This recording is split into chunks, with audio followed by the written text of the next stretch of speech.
Graças a paz, irmãos. Irmão Edmor aqui mais uma vez. Dessa vez eu vou falar sobre o catolicismo romano, né? Como surgiu o papado. Muitos têm me perguntado e questionado sobre isso, a história do papado. Como surgiu? Como é que deu a origem do papado romano? Será que o primeiro papa foi realmente Pedro, como os católicos dizem e os católicos ensinam? Será que a pedra a qual Jesus disse que ficaria a sua igreja, será que realmente é Pedro? A gente vai conferir isso agora. Segundo a tradição católica romana, o Papa ele é o pai de toda a cristandade.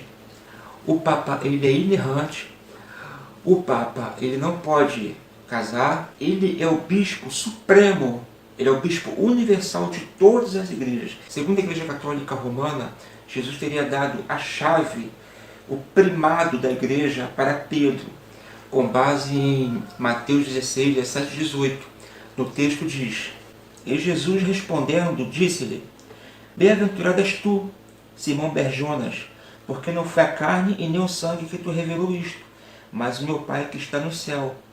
Também eu te digo que tu és Pedro, e sobre esta pedra edificarei a minha igreja, e as portas do inferno não prevalecerão contra ela.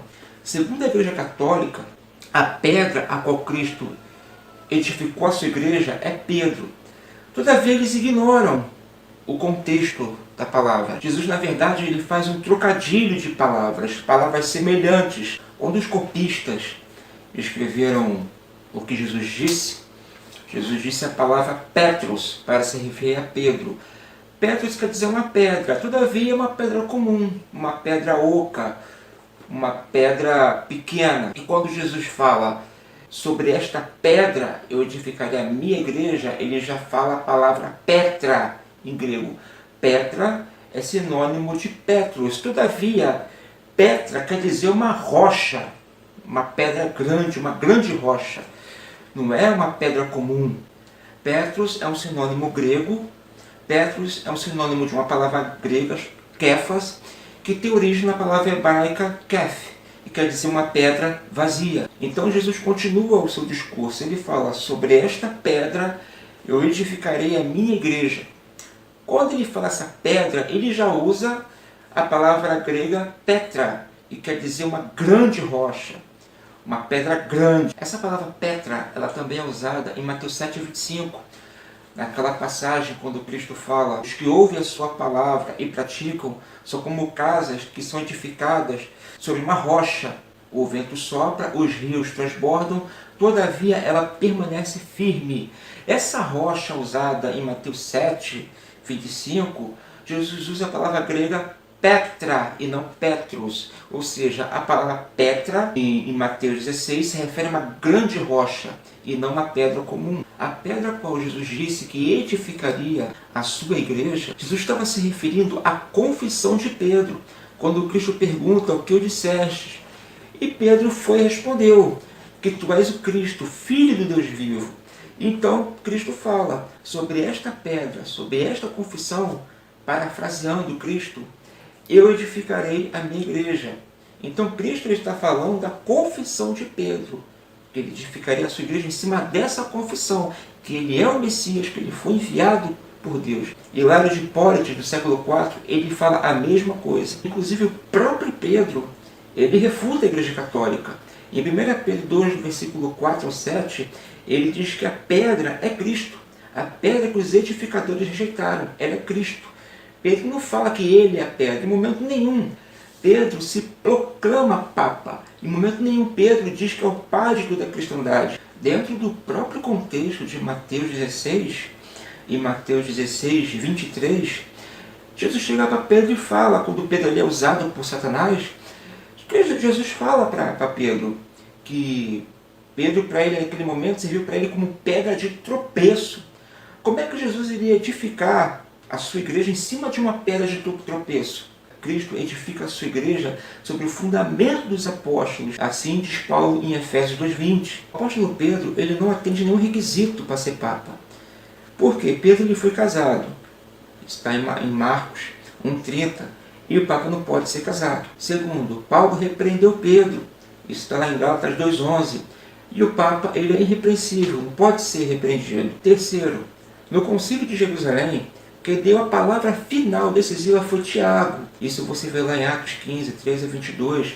Se Pedro fosse Papa, a palavra decisiva seria de Pedro. Quarto, o apóstolo Paulo fala que a igreja está edificada no fundamento dos apóstolos e dos profetas, tendo Cristo como a pedra principal. Isso está lá em Efésios 2,20. O apóstolo Paulo não fala que é Pedro. Biblicamente falando, ele foge dos requisitos de Papa. Ele nunca se proclamou Papa.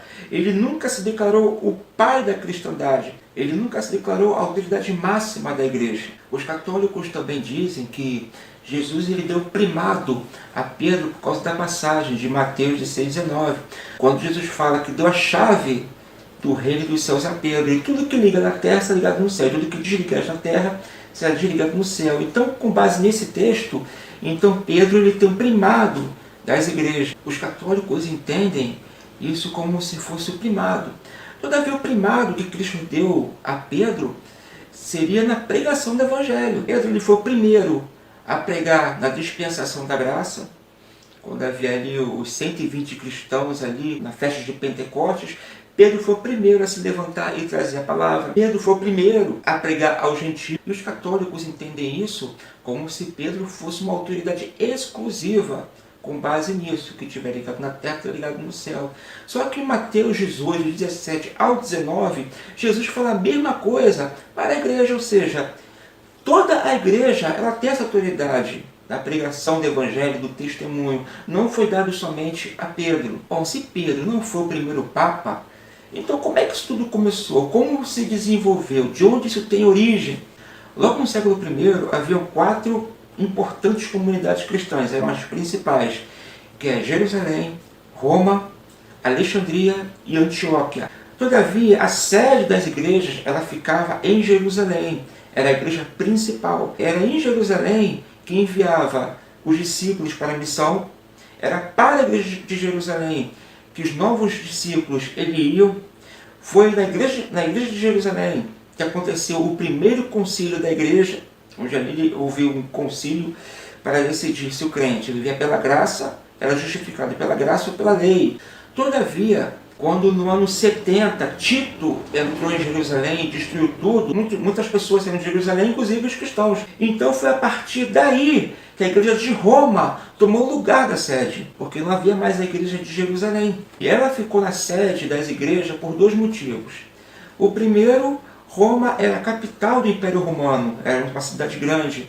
Segundo, porque Pedro e Paulo eles evangelizaram Roma e Pedro ele ficou no episcopato da igreja de Roma. Quem testifica isso é Tertuliano, Irineu de Lyon, Eusébio de Cesareia e muitos nomes da patrística, inclusive próprio Clemente de Roma, a qual foi doutrinado pelo próprio Pedro.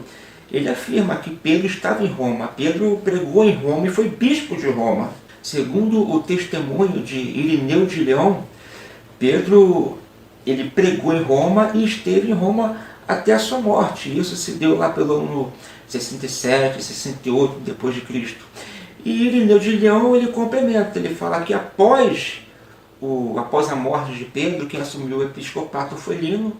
Lino é aquele companheiro de Paulo, segundo Tertuliano, segundo Eusébio de Cesareia. Lino foi o companheiro do apóstolo Paulo. Depois de Lino veio Anacleto, depois de Anacleto veio Clemente de Roma. Segundo Tertuliano, Clemente de Roma ele iria assumir o episcopato assim que Pedro morreu.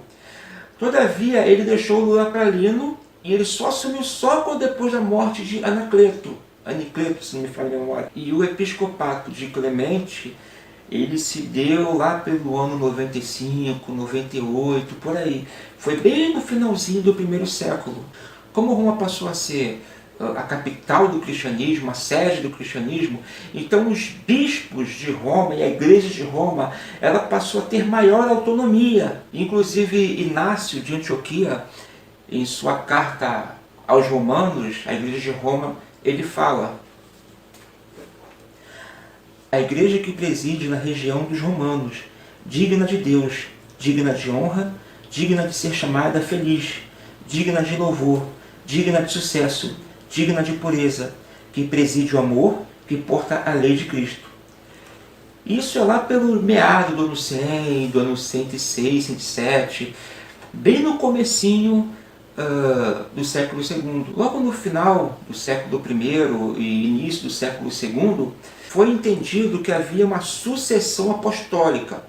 Vem Pedro, os apóstolos eles pregam em Roma, Pedro fica no episcopado, e depois que Pedro morre vem Lino, depois de Lino Anacleto, depois de Anacleto vem Clemente. Ou seja, eles entendem uma sucessão apostólica.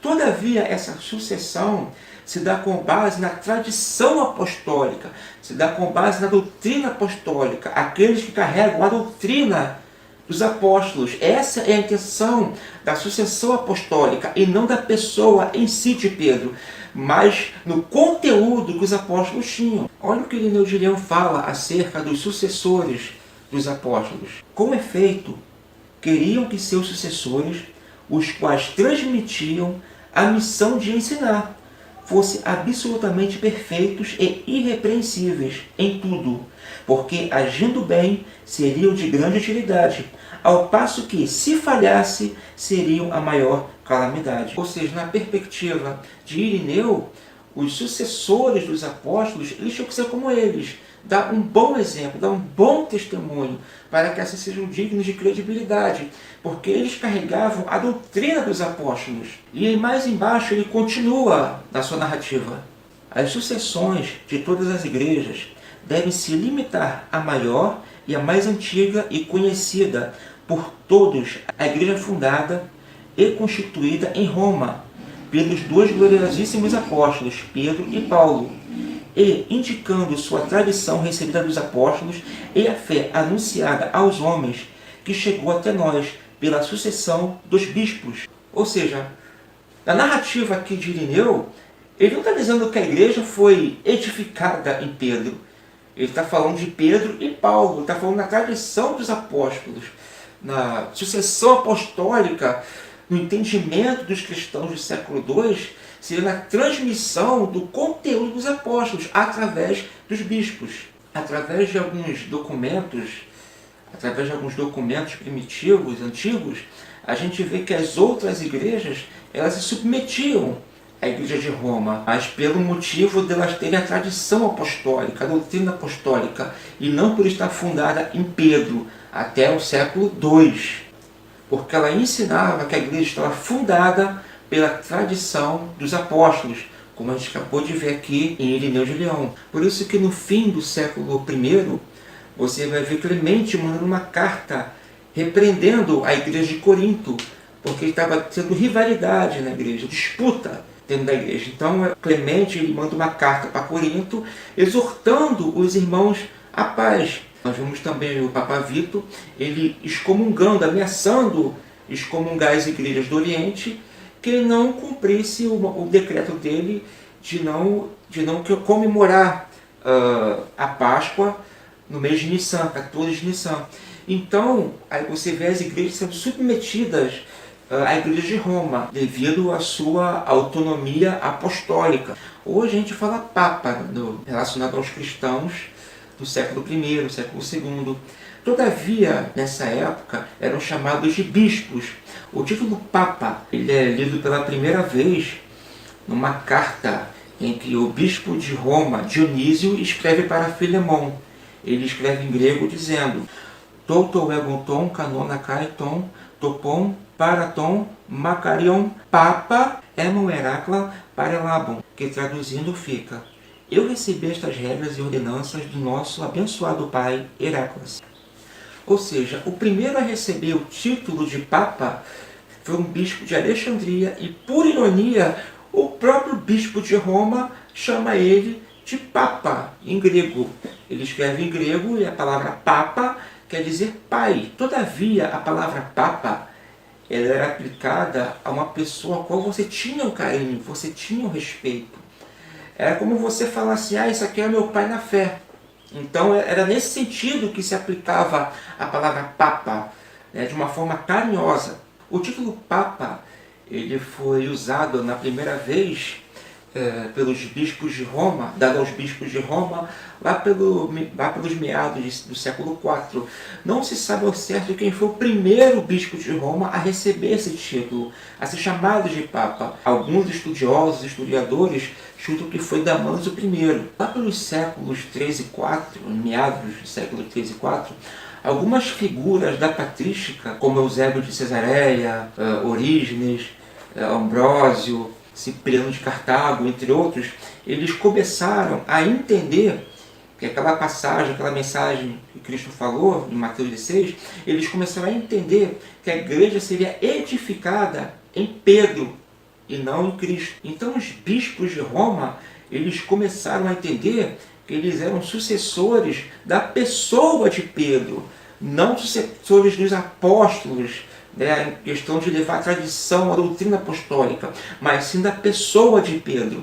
Ou seja, aquela chave que Cristo falou que daria para Pedro, a chave dos reinos dos céus, de bispo em bispo, de todos os sucessores de Pedro em Roma. E foi daí que surgiu o termo vigário de Cristo. O primeiro a usar esse título, esse nome, foi o Papa Leão I, do século V, até que o imperador Valentiniano III, ele emitiu um decreto em 445, dizendo que todas as igrejas deveriam ser submissas ao bispo de Roma. E é por causa disso, desse decreto, né, que, em cima de Leão I, que Leão I ele é tido como o primeiro Papa oficial da Igreja, porque foi o primeiro a receber o primado das igrejas através de um decreto imperial. Foi a partir daí que todas as igrejas elas tinham que ser submissas a tudo o que o Papa disser. Antes disso, o Papa, os bispos de Roma, eles tinham compromisso com a doutrina apostólica, eles eram responsáveis pela doutrina apostólica, a tradição apostólica. Tudo que estava fora dos costumes dos apóstolos era repreendido, era excomungado. Só que, então, a partir daí, tudo que o Papa falasse, que estivesse fora da doutrina apostólica, era para ser acatado.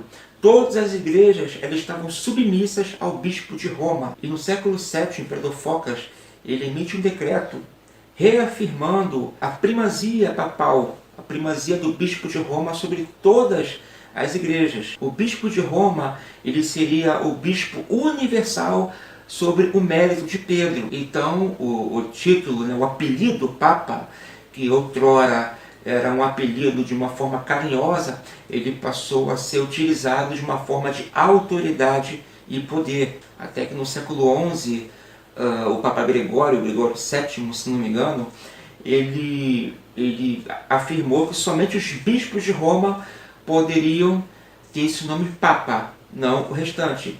Sendo que o bispo de Constantinopla, ele tem esse título até hoje, Papa. Todavia, ele não se considera o pai da cristandade como o Papa de Roma. Ele só tem esse título, mas ele não toma para si o pai da cristandade. E em 875, o rei da França, Carlos II, ele dá um trono ao Papa Adriano. Esse trono é chamado de Cátedra de Pedro. E segundo a tradição católica, quando o Papa senta ali para tomar alguma decisão, ele é infalível no que ele fala. Ele não erra, ele é inerrante quando ele senta nessa cadeira. Segundo alguns mitos, alguns estudiosos, eles afirmam que essa cadeira ela veio desde a época apostólica, desde quando Pedro era bispo de Roma, Pedro sentava nessa cadeira. Outros sofismas também inventados, dizendo que essa cadeira pertenceu ao Papa Damásio I, no século IV. Porque Damásio faz uma afirmação de uma cadeira que se movia, que ela podia mover para lá e para cá, que estava guardado no Vaticano. Então pegaram essa cadeira e colocaram como se fosse a cadeira citada por Damásio. Só que isso está no campo do achismo, por falta de evidência histórica, prova, né? Não tem como comprovar se realmente era essa cadeira. E no século XI, lá pelo ano de 1054, acontece um rompimento da igreja. A igreja de Constantinopla, ela rompe com a igreja romana. porque ela não aceita o primado papal, ela não aceita um bispo supremo sobre todos, então ela rompe com a Igreja Católica. Então a Igreja de Roma fica conhecida como Igreja Católica Apostólica Romana, e a Igreja de Constantinopla fica como Igreja Católica Apostólica Ortodoxa, ou seja, elas se romperam, né? E a Igreja também ortodoxa, ela não concorda com o papado, ela não concorda com imagens de escultura, ela rejeita imagens de escultura, e também não concorda com a virgindade perpétua de Maria. Então, e também tem outros conceitos teológicos que a ortodoxa não aceita, da romana. Todavia, o culto é muito semelhante, eles têm a mesma coisa praticamente, aquela roupa sacerdotal, vela, aquela coisa toda. Eles têm o Papa, né, o Patriarca de Constantinopla. Todavia, esse Papa, ele não se tem, ele não se coloca como o Bispo Universal, né? Ele continua naquele conceito de um título de uma forma carinhosa, não como um bispo sobre todos. Então ele rejeita. Há pouco tempo atrás, parece que o Papa estava tentando reconciliar a Igreja de Constantinopla para que ela voltasse, né, a ter comunhão com a Católica Romana. Mas parece que não conseguiu, não teve jeito. Nenhum dos dois entraram no acordo, nenhum dos dois cederam, então continuaram separadas. Mas o Papa, né, ele parece que ele continua tentando, né. O primeiro Papa que tentou foi um Papa de 1960, esqueci o nome dele agora, mas ele, lá pela década de 1960, ele tentou reconciliar. E agora o Papa Francisco parece que está tentando novamente essa reconciliação, mas até agora sem sucesso.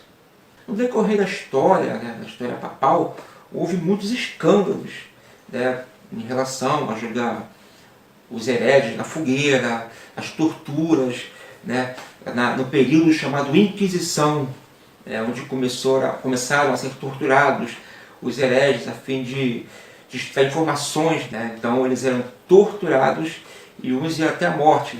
Claro que muitos que eram torturados, né, acabavam confessando ou negando aquilo que acreditavam, para evitar a dor, mas outros iam até a morte, até o fim. São os chamados mártires, né, que não negavam a sua verdade, preferiam morrer do que negar a verdade, do que negar a fé.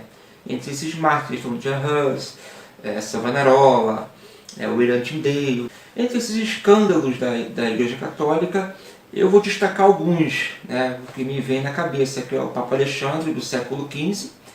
Ele até lembra, né, os pastores de hoje, ele desviava o dinheiro da igreja, mandava para a família, né, ele enriquecia a família com o dinheiro da igreja. Além disso, também ele queimava os hereges, né, e ele também foi acusado de incesto. Ele tinha práticas sexuais com a própria filha. Tinha o Papa Urbano VI, lá pelo século XIV, se não me falha a memória. Ninguém gostava dele, porque ele era um cara que estourava, ele era um cara explosivo, e muitos queriam tirar ele do papado, e todos esses que eram contra o papado dele, devido a esse temperamento dele, ele mandava torturar até a morte. Mas ele torturava todos aqueles que eram contra o seu papado. Tem também o famoso Papa Leão X. Esse todo estudante de teologia conhece, não tem como não conhecer, principalmente os reformadores, calvinistas, luteranos. O Papa Leão X, ele foi o Papa que pediu, que ordenou as indulgências, né? E através disso desencadeou a reforma protestante através de Lutero, quando Lutero pregou 95 teses contra a Igreja, protestando contra os abusos da Igreja Católica, né? E deu origem a nós, os protestantes. Destaco também o Papa Sérgio III, lá pelo século X, se não me engano também. Ele era um bom farrista, gostava de uma farra e de se envolver com prostituta. De tanto que uma dessas prostitutas teve um filho dele e que depois também veio a ser Papa. O Papa Paulo VI, recente aqui do século XX, só que já está morto, né? Ele foi acusado de homossexualismo, de pedofilia. E em 2018 ele foi canonizado pelo Papa Francisco. E atualmente nós estamos com o Papa Francisco no Papado Católico. O Papado Católico, todas as igrejas do mundo, são submissas a ele. Ele foi eleito em 2013, se não me engano. Segundo alguns, ele é o Papa mais carismático da atualidade. Teve algumas polêmicas com ele, em qual ele deu uma tapa na mão de uma moça que segurou ele. Algumas coisas também que ele fala, quando está falando na internet, causa polêmica. Então é isso, pessoal. O que eu falei aqui agora foi um resumo, quero lembrar que foi um resumo da história do papado, a origem do papado, como começou. Eu não contei tudo, contei só as partes importantes da origem do papado, porque se eu fosse contar um por um, ia ser uma longa história, ia ser vídeo para uma semana, um mês até. Então espero que vocês gostem do vídeo, espero que vocês compartilhem esse vídeo ao máximo de pessoas possíveis. Confie na sua Bíblia, os versículos, os textos que eu citei. Cuidado com o que vocês veem na internet. Tem muitos sofismas espalhados na internet. Eu já li dizendo que Constantino foi o primeiro Papa. Isso não confere em lugar nenhum. Não existe registro. Não existe registro histórico afirmando que Constantino ele foi Papa. Isso é uma falácia que veio por parte de muitos desigrejados. Eles criam sofisma em cima do que não conhecem. Então Constantino não foi o primeiro Papa, e muito menos Pedro, como afirma a Igreja Católica. Então espero que vocês gostem. Se tiverem alguma dúvida, comenta aí embaixo, manda uma mensagem no Messenger, estarei respondendo. Seja uma dúvida bíblica, referente à história, eu vou tentar esclarecer da melhor maneira possível. Ok? Graças a Deus.